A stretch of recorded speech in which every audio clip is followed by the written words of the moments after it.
जय सद्गुरुदेव। आध्यात्मिक ज्ञान प्राप्ति के लिए सदैव पढ़े निखिल मंत्र विज्ञान हिंदी मासिक पत्रिका एवं सद्गुरुदेव निखिल के भजनों को श्रवण करने के लिए Shri Nikhil video YouTube channel को सब्सक्राइब करें। जय सद्गुरुदेव। बहुत बहुत आशीर्वाद। 2 साल हो गए हैं, 2-4 दिन ज्यादा ही हो गए हैं। 2 साल पहले जो शिविर था उसका क्या नाम था? जीवत अमृत प्रवाह। शायद ईश्वरी कोई प्रेरणा हुई थी कि मुझे ऐसा उस समय लगा कि मेरे शिष्यों के जीवन में कुछ अमृत का प्रवाह होना आवश्यक है, जिससे वे आने वाली विपदा से लड़ सके और विजय प्राप्त कर सके। और यह अमृत का ही प्रवाह था और हम सबके शरीर में वह अमृत है, जिसके कारण मानव सभ्यता के इस महासंग्राम में मैं तो कहूंगा ये एक तरह से देवासुर संग्राम ही था, जिसमें किसका आया भाई? पिताजी का फोन आया है, दादाजी का फोन आया है? कहां से आया है फोन? किसका फोन था? वाइफ का था? तो बता देना, गुरु के सामने तो सब खुल के बताते हैं। पिताजी का था। पिताजी को बोलो कि मैं तुम्हारे पिताजी के पास बैठा, पिताजी के पास बैठा हूँ, इसलिए अभी मैं बात नहीं कर सकता।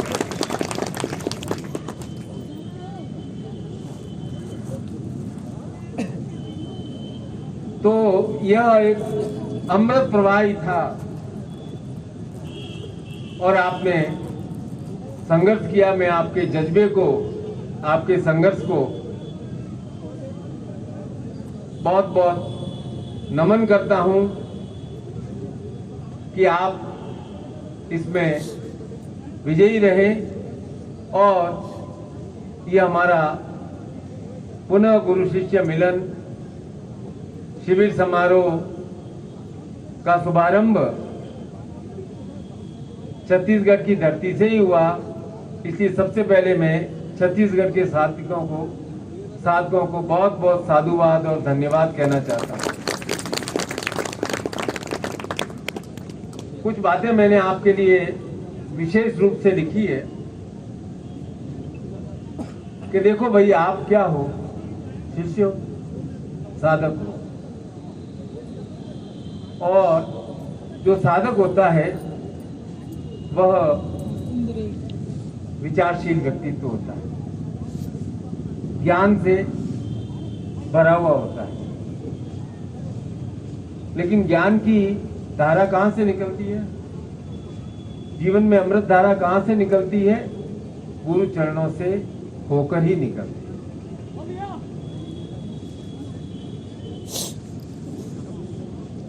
बहुत महत्वपूर्ण एक बात है, गुरु गीता में शिव और पार्वती का संवाद है। संवाद तो क्या उपदेश है?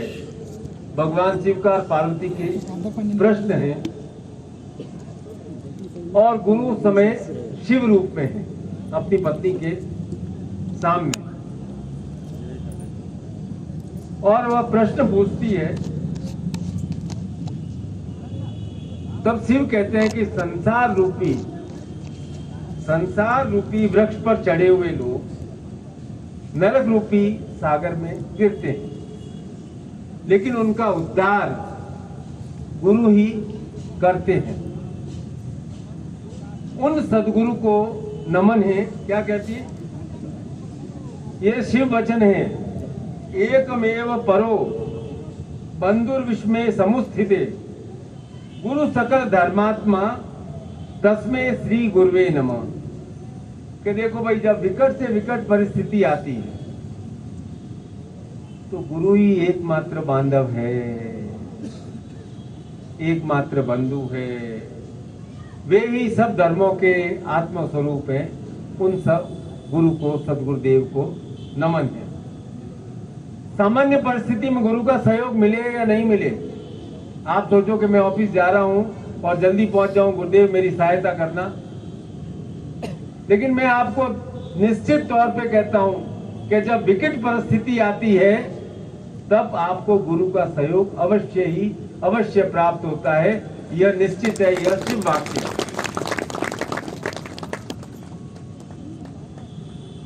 आप निष्ठावान साधक हो। कहां बैठे हो आप? क्या है जगह का नाम? क्या हिंद स्पोर्ट्स ग्राउंड। तो फिर आज खुल करके खेलना है। स्पोर्ट्स ग्राउंड है ना, बॉल से नहीं खेलेंगे, मन के विचारों से खेलेंगे। अपने मन के विचारों को पूरी तरह से गुरु के पास आने दो, गुरु के विचारों को अपने अंदर जाने दो। विचारों का आदान प्रदान चलते रहना चाहिए। आज पूरा खुल करके खेलना है। मन में कोई बात रोकनी नहीं है। जो प्रवाह है, जो अमृत प्रवाह है, कि कुछ रोक के रखना है। धन माया, चलो वो धन माया रोक के रख देना, विचार मुझे दे देना। क्या है कि एक साधक और एक किसान में अंतर नहीं होता है। चाहे कैसा भी मौसम हो जाए, किसान निरंतर और निरंतर अपना कर्म करता रहता है, पूरी निष्ठा के साथ अपने खेत की गुड़ाई वगैरह, खरपतवार हटाता रहता है। आप भी एक किसान रूपी साधक हो, तपस्वी हो, निरंतर और निरंतर ये तपस्या संपन्न करते रहते हो, जिससे कि निरंतर और निरंतर प्रयत्न करते रहते हो, जिससे जीवन में फसल अच्छी हो। तो इसके लिए निरंतर कर्म करना पड़ता है। कर्म के बिना तो कोई गति नहीं है। पर एक बात है कि गुरु रूप में मैं भगीरथ की भांति आपके जीवन में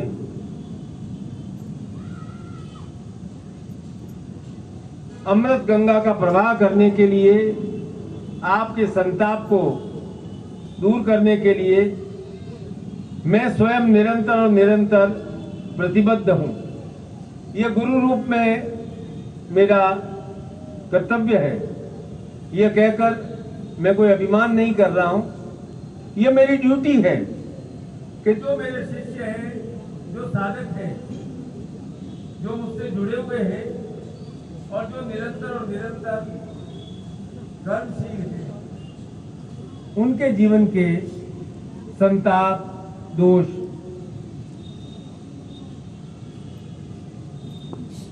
किसी न किसी प्रकार से उनके जीवन में अमृत गंगा का अवगाहन कर उन्हें श्रेष्ठता प्रदान करूं। और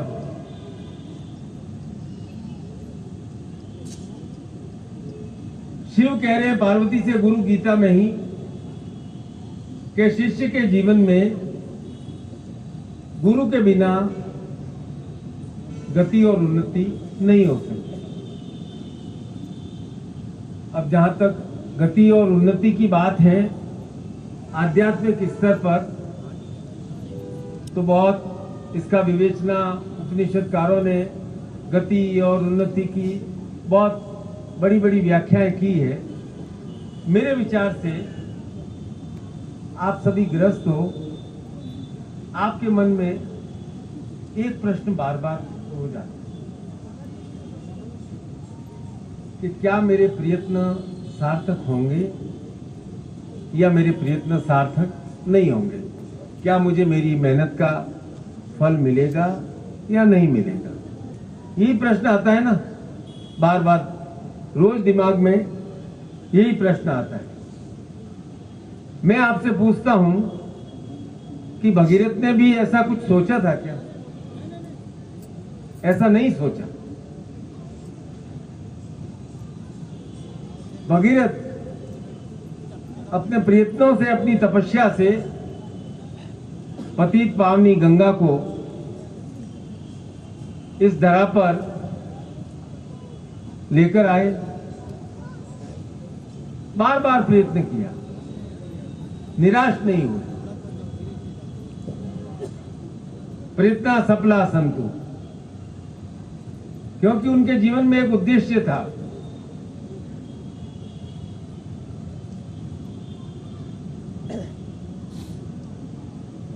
क्या उद्देश्य था?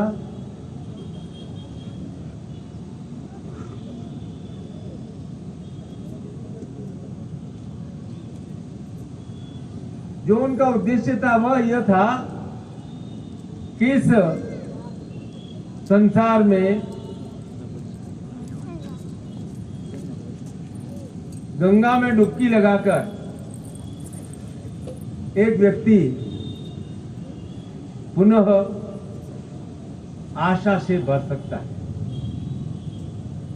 अपनी पीड़ाओं का शमन कर सकता है। तो जो सबसे बड़ी शक्ति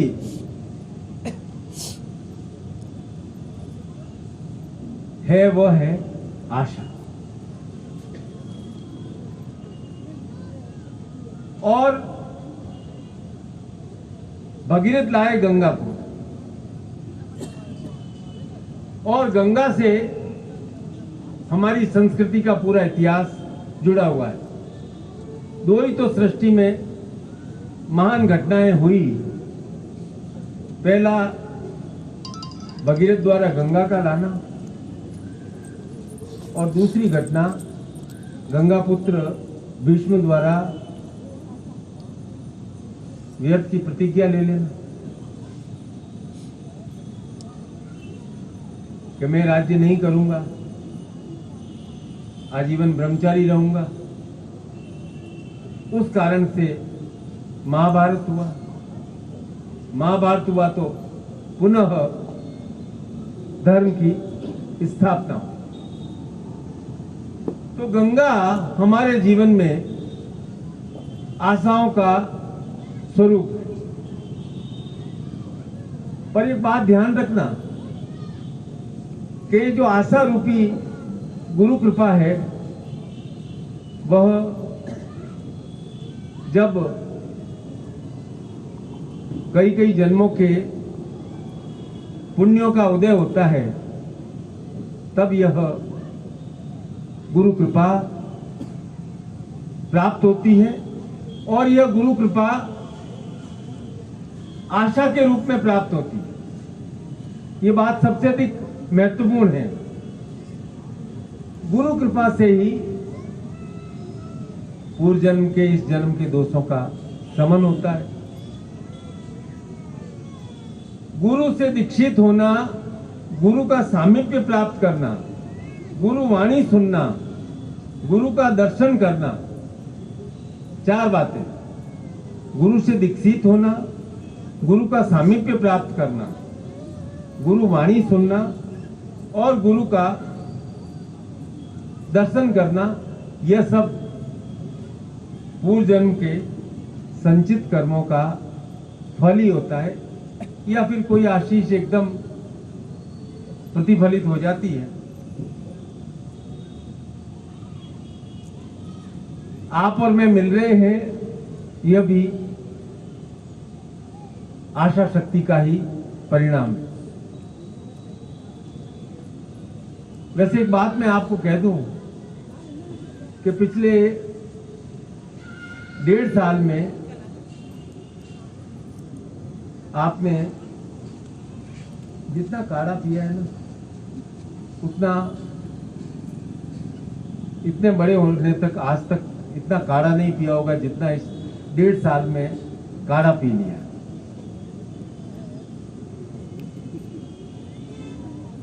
और फिर वो व्हाट्सएप यूनिवर्सिटी है, उसमें मैसेज चलते रहते हैं कि यह अदरक को इस तरह उबालो और इसमें ये हल्दी डालो और इसमें ये लौंग डालो और उसमें ये डालो, इतना छान लो और ऐसे करो, सुबह पियो।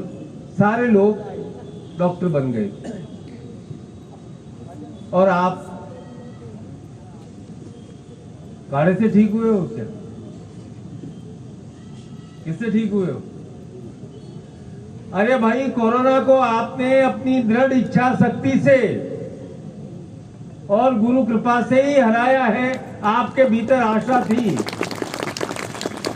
कि मैं हरा सकता हूं।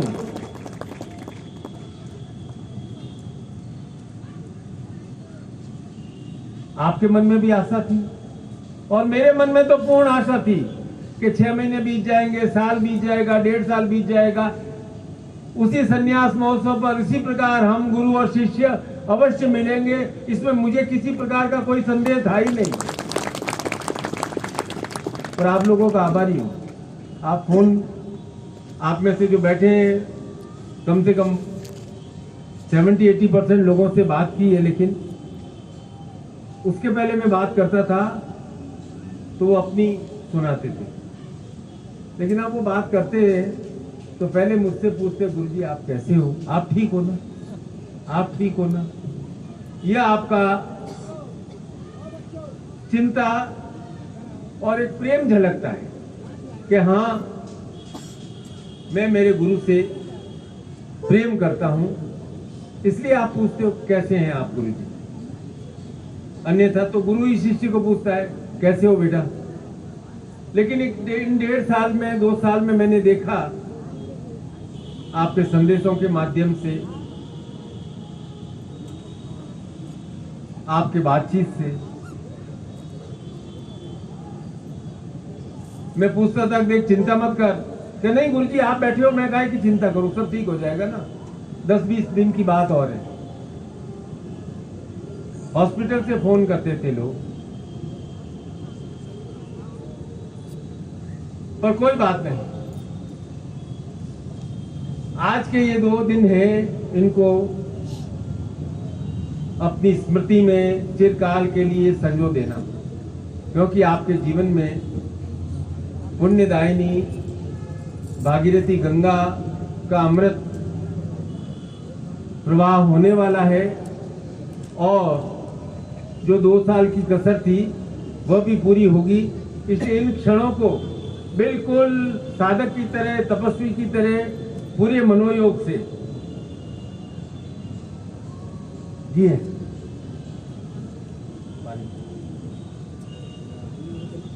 सतगुरुदेव की, सतगुरुदेव की, सतगुरुदेव की। ओम महाराज।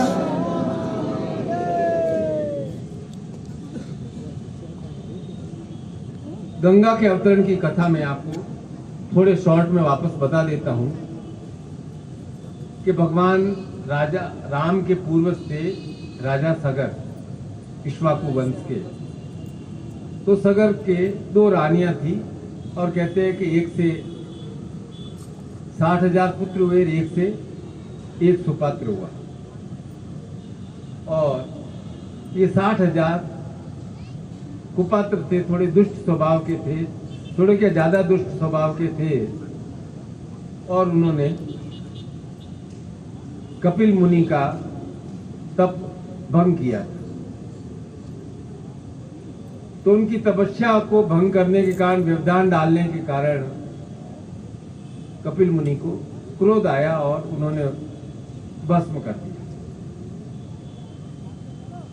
इन्हीं महाराजा सगर के वंश में दिलीप और दिलीप के पुत्र भगीरथ, उन्होंने घोर तपस्या की, ब्रह्मा को संतुष्ट किया, शिव से वरदान प्राप्त किया और गंगा आई, क्योंकि वे अपने 60,000 पूर्वजों के पाप को धोना चाहते थे। उन्हें पुनः उत्तम लोक प्रदान करना चाहते थे कि वे विभिन्न योनियों में भटके नहीं। इसलिए गंगा को पतित पावनी कहा जाता है।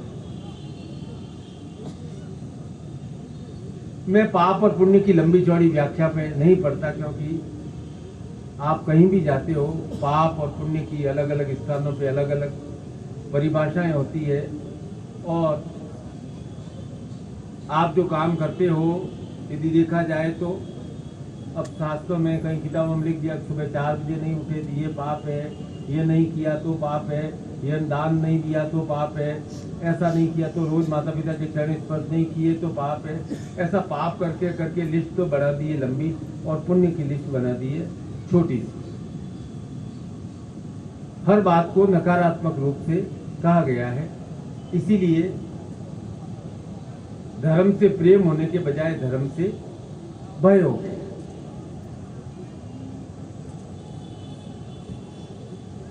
मेरा जहां तक विचार है कि कामनाओं का अपूर्ण रहना पाप है और अपने मन के अनुसार जीना, क्या अपने मन के अनुसार जीना पाप मुक्त होना है।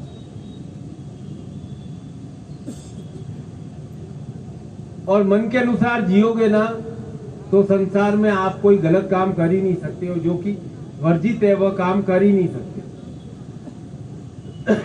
मन गवाही देता ही नहीं है गलत कार्य करने की। पर ये मन है ना, बिल्कुल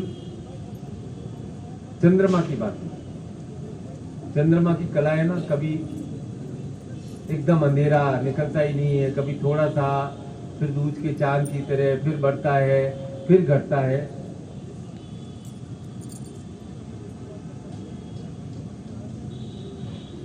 तो कामना क्या है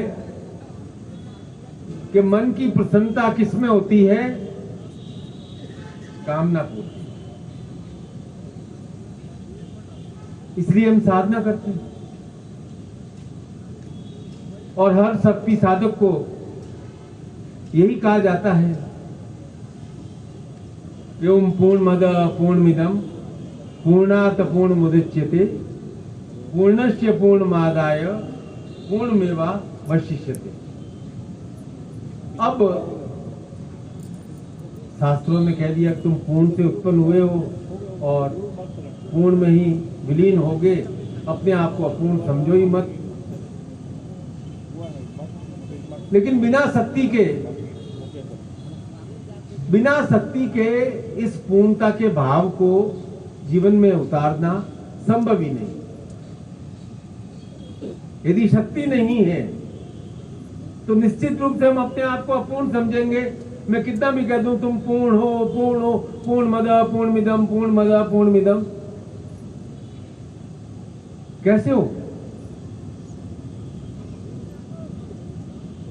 क्योंकि जिनके पास शक्ति नहीं उसका धन और सम्मान भी दूसरे के अधीन हो जाता है। पूर्णता तो बहुत बड़ी बात है, उसका सम्मान भी शक्ति के बिना दूसरे के अधीन हो जाता है। इसलिए हम शक्ति की प्रार्थना में क्या कहते हैं? दुर्गा सप्तशती में शक्ति की प्रार्थना में ये कहा गया है, दुर्गा से प्रार्थना की गई, शक्ति से, आद्या शक्ति से, देहि सौभाग्यम आरोग्यम देहि देहि में परम सुखम रूपम देहि जयम देहि यशो देहि दिशो जयी। हे देवी, आप हमें सौभाग्य प्रदान करें, आरोग्य प्रदान करें, परम सुख प्रदान करें। रूपम देहि, हमें रूप प्रदान करें, हमें जय प्रदान करें, हमें यश प्रदान करें, और दिशो जयी, हमें विजय प्रदान करें।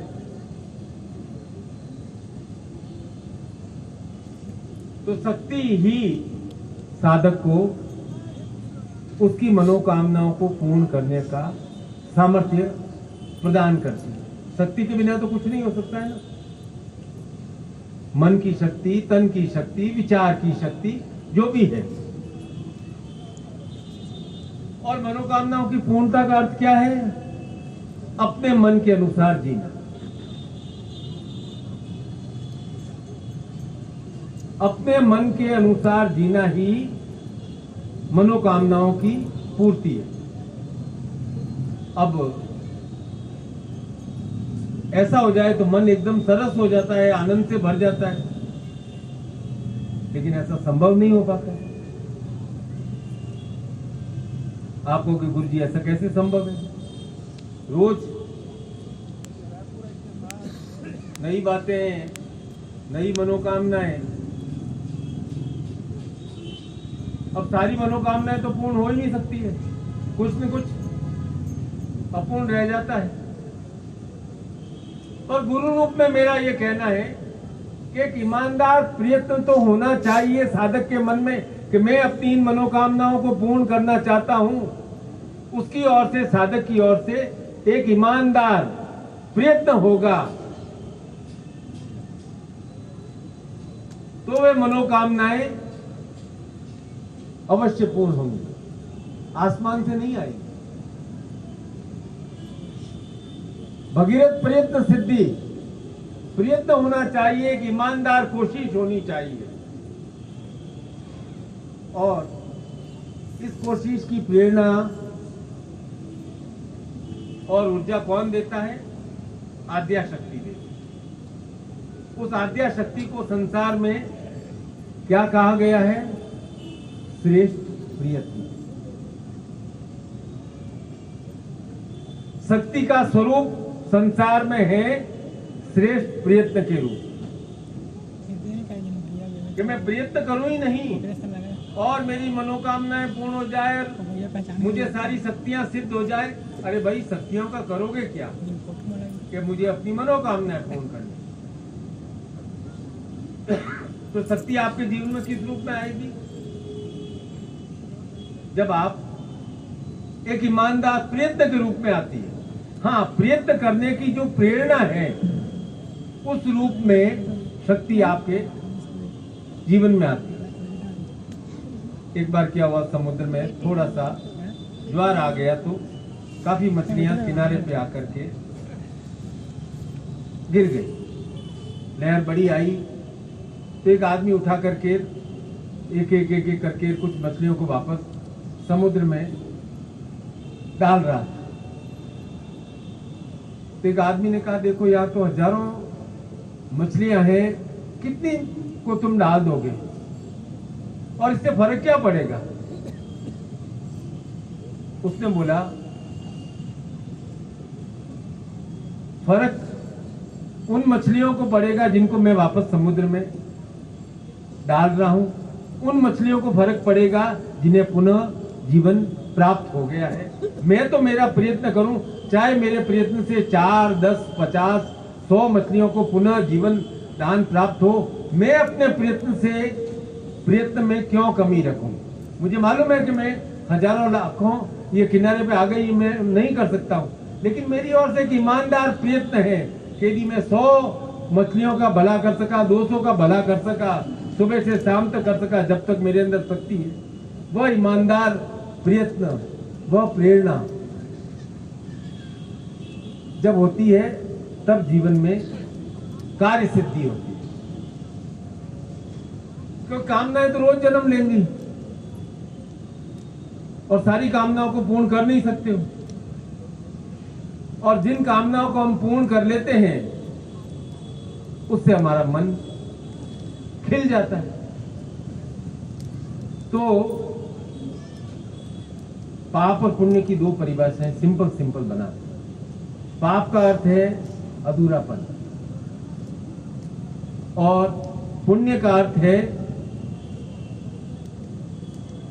वह कर्म, वह क्रिया जिसके द्वारा हमने अपनी कामनाओं को पूर्ण किया। सिंपल, और कोई कंफ्यूजन दिमाग में रखो ही मत कि ये कर्म पाप है, यह है कि हाँ मैं अपने मन के अनुसार चला हूं और मैंने ये कामना पूर्ण की, यह पुण्य है।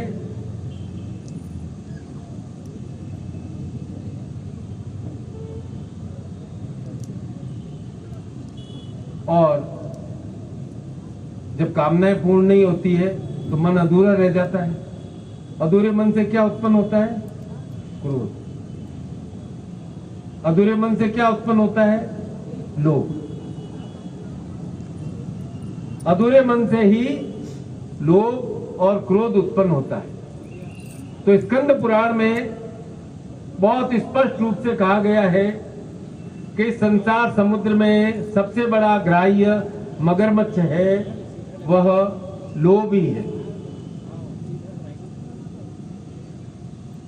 लोभ से ही पाप की प्रवृत्ति होती है, लोभ से ही क्रोध प्रकट होता है। लोभ छोड़ दो, दूसरों से तुलना छोड़ दो ना, मन में पाप आएगा ही नहीं, लोभ आएगा ही नहीं। लोभ है तो अति कामना उत्पन्न होती है, लोभ से ही मोह उत्पन्न होता है, अभिमान उत्पन्न होता है, लोभ से ही दूसरे के धन की इच्छा उत्पन्न होती है, लोभ से ही दूसरे का नुकसान होने की मन में कामना उत्पन्न होती है, अविद्या आती है। ये सब लोभ के कारण और मूर्खता आती है। तो इस संसार में पाप का मूल क्या है? लोभ। और लोभ का भी मूल क्या है कि यदि आप इस संसार में आकर भी अपनी कामनाओं को अतृप्त छोड़ देते हो, वह लोभ का मूल है। इसलिए मन की कामनाओं को थोड़ा थोड़ा करके ही पूरा करो, उन्हें पूरा करने का ईमानदार प्रयत्न अवश्य होना चाहिए। क्योंकि कामनाएं पूर्ण होती रहती है तो मन में सरसता आती है, सौहार्द आता है, करुणा आती है, प्रेम आता है। कई बार मेरे दिमाग में विचार आता है कि ये दुर्वासा ऋषि और ये ऋषियों का वर्णन आता है,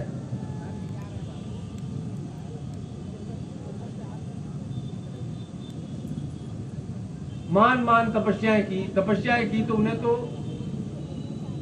वरदान देने के लिए तत्पर होना चाहिए।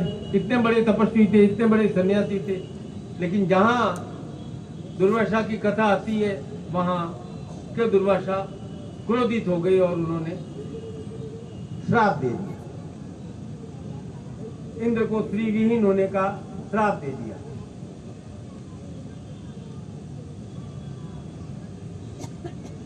शकुंतला को श्राप दे दिया कि जिसको तू इतना याद करती है, समय आने पर वही तुम्हें भूल जाएगा। इतनी कठोर बातें क्यों? अरे भाई, ऋषि हो, तपस्वी हो तो वरदान दो, इतना कठोर श्राप क्यों देते हो? तो मैंने बहुत मंथन किया तो आया कि दुर्वासा ने बहुत तपस्या की, लेकिन बहुत कुछ छोड़ दिया, लेकिन क्रोध उनसे छूट नहीं पाया। क्रोध उनके साथ साथ चलता रहा, नहीं छूटा, इसीलिए तत्काल क्रोध में भर जाते थे। इसीलिए एक सिद्धांत कहता हूं, बहुत आप अपने जीवन में अपना सकते हो।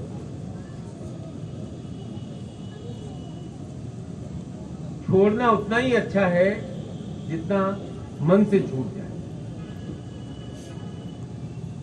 क्या? छोड़ना उतना ही अच्छा है जितना मन से छूट जाए। जबरदस्ती छोड़ोगे ना तो क्रोध आएगा, छूट नहीं पाएगा। तो जितना संभव हो सके मन की हामी हो, मन की स्वीकृति हो, आपकी स्वीकृति हो, उतना ही छोड़ना उचित है। मैं जबरदस्ती कह दूं कि आपको 3 दिन का निर्जला व्रत रखना है, आप क्या करोगे? गुरु जी के ऊपर क्रोध करोगे, मुझे श्राप दोगे कि आपने गुरु जी क्या संकल्प मुझे दिला दिया है कि 3 दिन, क्योंकि आप मन से छोड़ नहीं पा रहे हो। जो मन से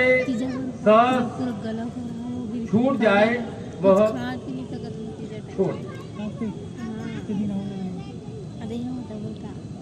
जितना मोह छूट जाए, जितना और कामनाएं कम रहें, और जो कामनाएं पूर्ण हुई है उनमें संतुष्टि। खरोच टाइप के कुछ छीन लेते ना तो तपस्या है आपकी, इसमें मोटा साधना है, उसमें क्या है, क्रोध नहीं होगा, खाना एक मिठास का फूट होना चाहिए। पहली बार में पर अच्छा निकल जाए। मिठास के साथ साधना करोगे तो साधना में, तपस्या में आनंद आएगा, फिर क्रोध नहीं आएगा, गुस्सा नहीं आएगा। तब अपने आप 4 माला की जगह 6 माला करने में आनंद आएगा। लेकिन जबरदस्ती किया गया 4 माला में 40 बार आप क्रोध करने लग जाओ। तो इसके लिए साधक को शिव के समान मिठास से भरा हुआ बनना पड़ता है। अब जीवन में संघर्ष ही संघर्ष है, बहुत उठापटक है, तो आप 1-2 बार क्या, जीवन में 1000 बार दुर्वासा बन जाते हैं। कभी पत्नी के प्रति, कभी बच्चों के प्रति, कभी पड़ोसियों के प्रति, कभी सहकर्मियों के प्रति दुर्वासा बन करके आप सोचते हो ओहो, मुझे किसी समझदार ने कहा है कि जो क्रोध है उसे बाहर निकाल देना चाहिए, तब आप हल्के हो जाते हो। अरे आप हल्के नहीं हुए हो, क्रोध को निकाल देने से, क्रोध से आप हल्के हो जाते, आप अपने आप को कड़वाहट से और अधिक भर रहे। चलो, पुराणों से तो आपने बहुत कथाएं सुनी, एक कथा मेरी भी सुनो। तेरे तो बेटी नहीं है ना? अच्छा, कौन माँ बेटी कौन बैठे हैं यहाँ? हैं? माँ बेटी हो तो घर में अब बेटियां होती है, तो बेटियां माँ के घर में थोड़ी चिड़चिड़ी ज्यादा हो जाती है, ससुराल में नहीं होती, लेकिन माँ के पास आते ही थोड़ी तो चिड़चिड़ी थी। माँ ने कहा भाई चिड़चिड़ापन है, कुछ नहीं, अरे बेटा गुस्सा मत कर, गुस्सा मत कर, समझाती थी। लेकिन वो दुर्वासा की तरह छोटी छोटी बात पे एकदम चिड़चिड़ी हो जाती थी। एक दिन कहा के मम्मी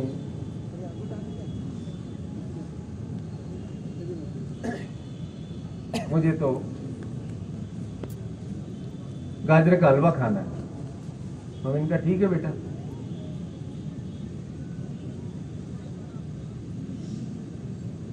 फ्रिज में से दूध निकाला, दूध को गर्म करने रखा और दूध गर्म हुआ, फिर का चाय भी पीनी है।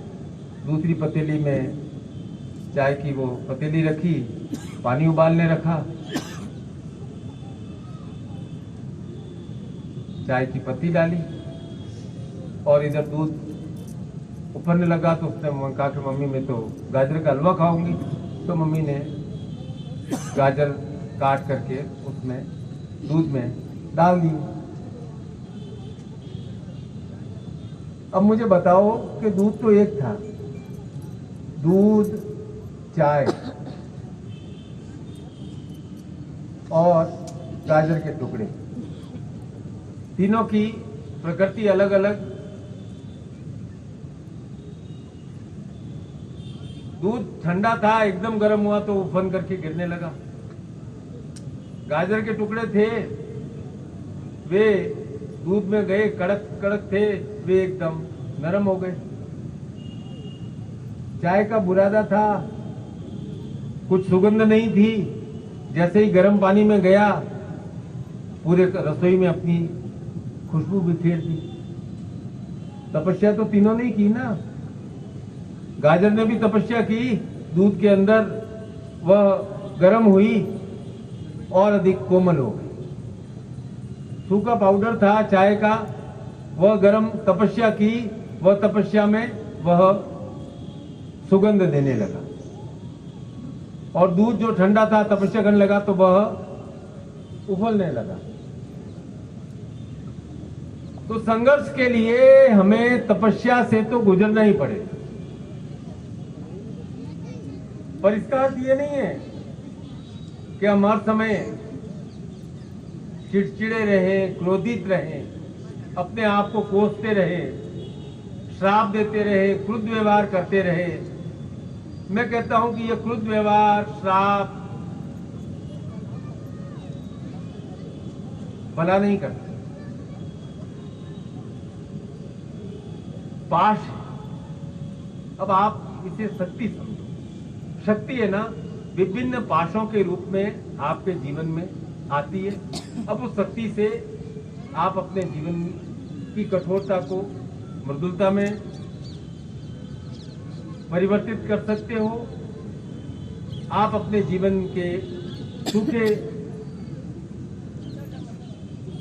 स्वभाव को सुगंधमय बना सकते हो, या आप अपने स्वभाव के कारण उफन उफन करके गिर सकते हो।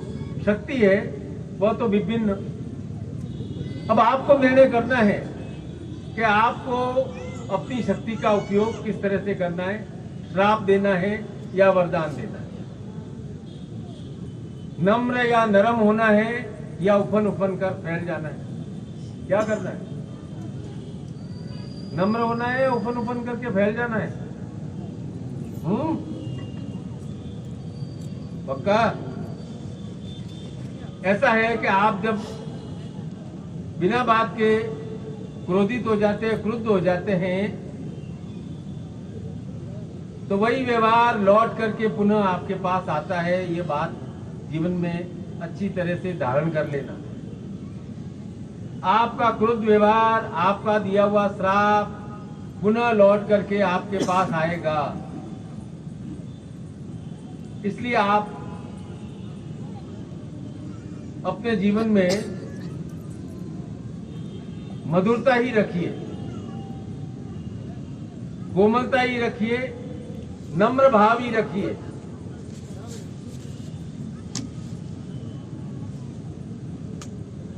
और एक विशेष बात,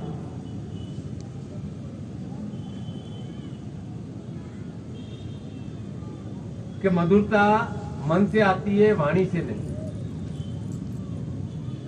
और मन के बारे में एक मेरा कोटेशन है, आज नोट कर लेना आप सब में से। जीवन में कोई भी क्षण होगा, यह कोटेशन आपके काम आएगा।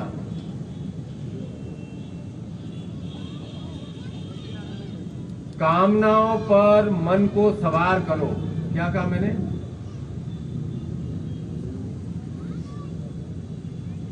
मन पर कामनाओं को सवार मत होने दो। क्या बोला बहन जी? रिपीट करो। ओ ज्ञानी जी, एल वर्मा जी, क्या बोला? कामनाओं पर मन को सवार करो। मन पर कामनाओं को सवार मत करो। आपकी कामना है ना, वह उसके ऊपर आपका मन सवार होना चाहिए। तब तो आप उन कामनाओं की पूर्ति के लिए श्रेष्ठ भगीरथ प्रयत्न करेंगे। और यदि कामनाएं आपके मन पर सवार हो गई, तो वे कामनाएं आपको दौड़ाएंगी। इसीलिए मैं कहता हूं कि मन आपका है, ये आपका मन है। अपना मन अपने पास ही रहने दो। ये मन आपका है, अपना मन ही रखो। किसी दूसरे का मन रखने के लिए कार्य मत करो। जो कामनाएं आपका मन कहे, उन कामनाओं को पूर्ण करने के लिए प्रयत्नशील हो जाओ। आपको सिद्धि 101% मिलेगी, आपके कार्य अवश्य सिद्ध होंगे। लेकिन आपने कामनाओं के अनुसार लिया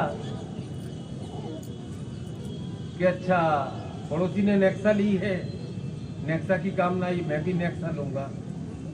और एक नई गाड़ी कौन सी आई?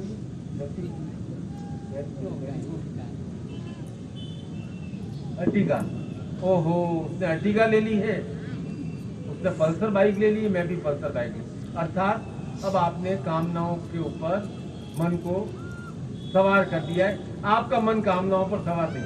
आपका मन कामनाओं पर सवार होता कि हाँ भाई मुझे वो बाइक चाहिए, वो कार चाहिए कि मैं ऑफिस बराबर जा सकूँ, घर के 5 सदस्य बैठ सके और डीजल पेट्रोल जो भी है वो हमें माइलेज अच्छा देना चाहिए। लेकिन आपने कामनाओं को अपने मन पर सवार कर लिया तो आप जिंदगी भर तुलना करते ही रहोगे। आपका मन कभी शांत हो ही नहीं सकता है, संतुष्टि मिल नहीं सकती और वो कामनाएं बढ़ती जाएंगी, बढ़ती जाएंगी, बढ़ती जाएंगी। अच्छा, अब आपसे पूछना है गुरु से आपको क्या चाहिए?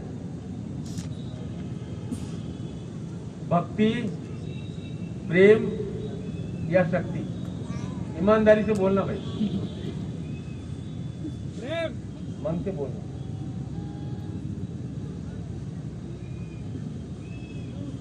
जोड़ जोड़ जोड़ शक्ति चाहिए, है ना?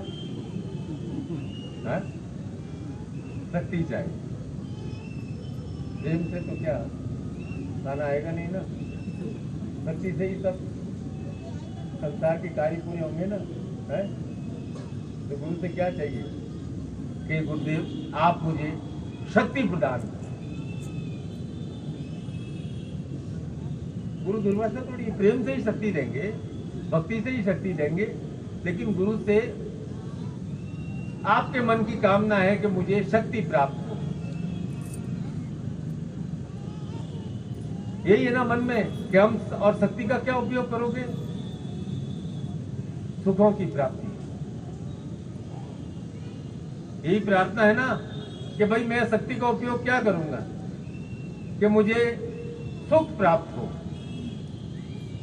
तो इसीलिए तो कहते हैं कि देहि सौभाग्यम आरोग्यम देहि मे परमम सुखम रूपम देहि जयम देहि यशो देहि दिशो देहि। कहाँ लिखा है? हे देवी आप मुझे प्रेम दो, हे देवी आप मुझे भक्ति दो, कहीं तो नहीं लिखा है। आपने कहा हे देवी मुझे सौभाग्य दो, हे देवी मुझे आरोग्य दो, हे देवी मुझे परम सुख प्रदान करो, रूप प्रदान करो। और शक्ति से आप चाहते हो कल्याण की इच्छा, सर्व मंगल मांगल्ये शिवे सर्वार्थ साधिके शरण्ये त्र्यंबके गौरी नारायणी नमोस्तुते। कि आप शक्ति हैं, शिवा हैं, सर्वार्थ साधिके, सब अर्थ को साधने वाली हैं, सबका मंगल करने वाली हैं। और शक्ति किस लिए चाहिए? धन प्राप्ति के लिए, शत्रु बाधाओं की मुक्ति के लिए, संतान की उन्नति के लिए। इसीलिए शक्ति से प्रार्थना करते हो कि सर्व बाधा विनिर्मुक्तो धन धान्य सुतान्वित। धन धान्य सुत अर्थात संतान। मनुष्यो मत प्रसादेन भविष्यति न संशय।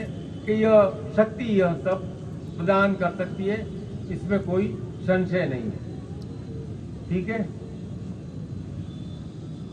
तो शक्ति किस लिए है? समृद्धि के। शक्ति किस लिए है? बाधाओं के शमन के। जंगल में तो जाना है नहीं, कोई नहीं जाना चाहता है।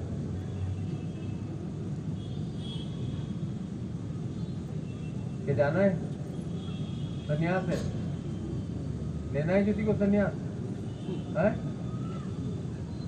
हमें चाहिए शक्ति, और शक्ति के लिए चाहिए प्रयत्न, और प्रयत्न ऐसा भगीरथ प्रयत्न, तब शक्ति हमारे अंदर समाहित हो सकती।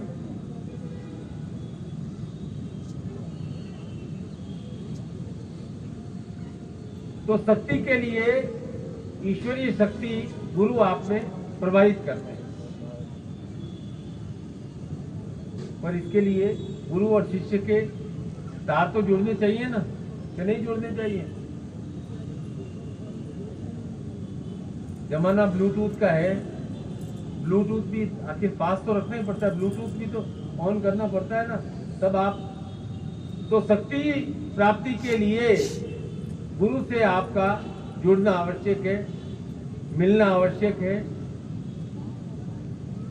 देखना आवश्यक है, श्रवण करना आवश्यक है और गुरु के वचनों का अपने जीवन में उतारना आवश्यक है। तो सारभूत में मैं कह सकता हूं कि मन को कामनाओं पर सवार रखो, मन को सवार करो, अपने मन को।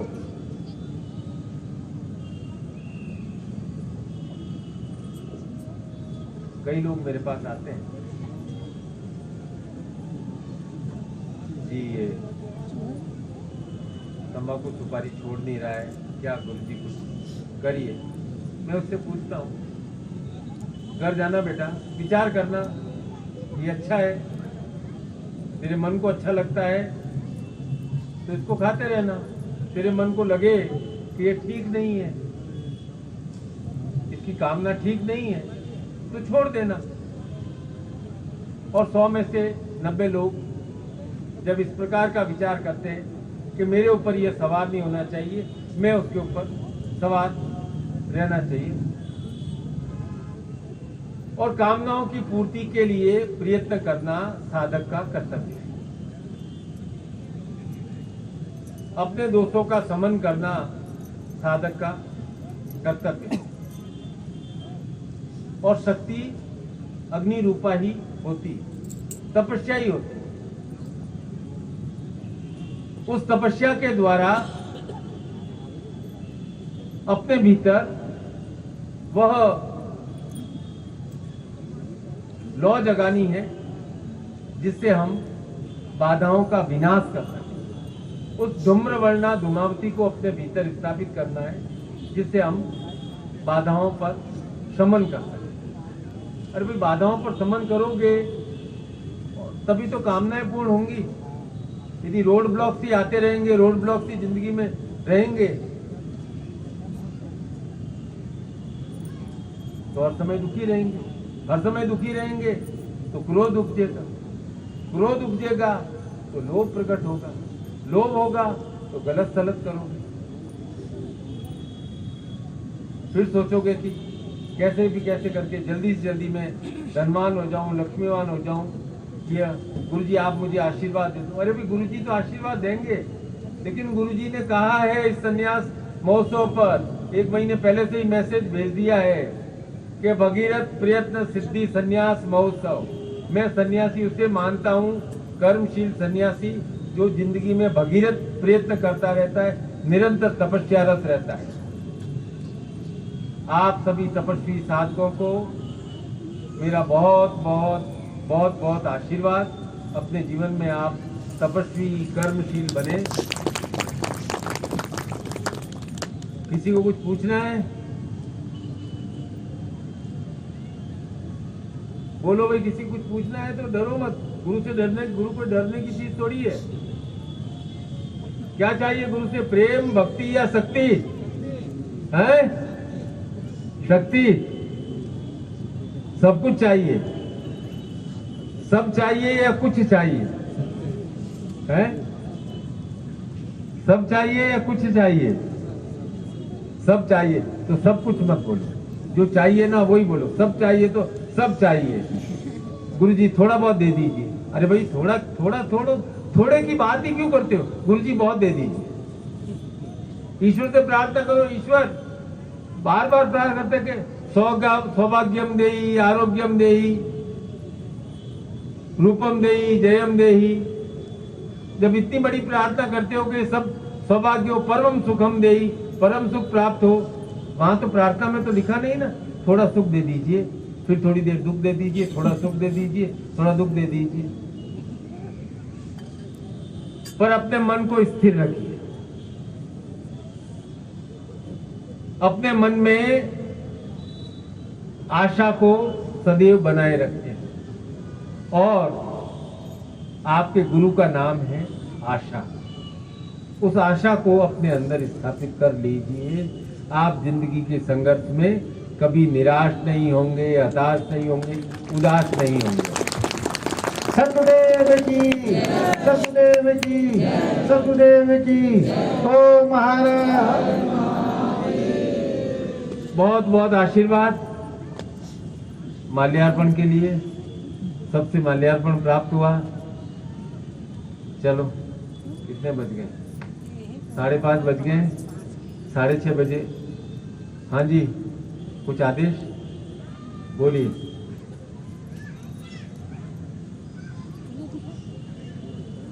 कहाँ पे इलाज चल रहा है? मनोपचार में। हाँ, भूल जाते। कहाँ रहते हो आप बेटा? भाटापारा में। क्या है? लाए हो? होटल आना, हम आशीर्वाद देंगे। हम निकलते टाइम आशीर्वाद देंगे। बेटा ठीक बेटा, आशीर्वाद।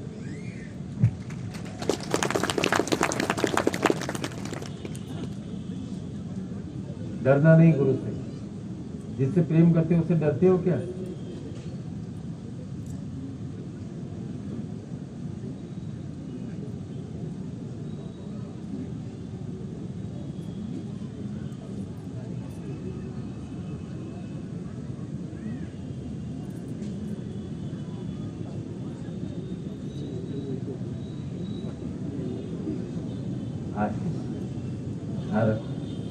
रख दो, यही रख।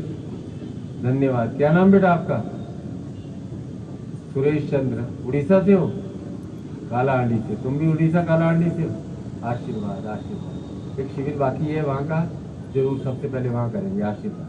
चलो। सतगुरुदेव की, सतगुरुदेव की, सतगुरुदेव की, सतगुरुदेव की। ओ महाराज, जो आज की शक्तिपात दीक्षा है धूमावती महाविद्यालय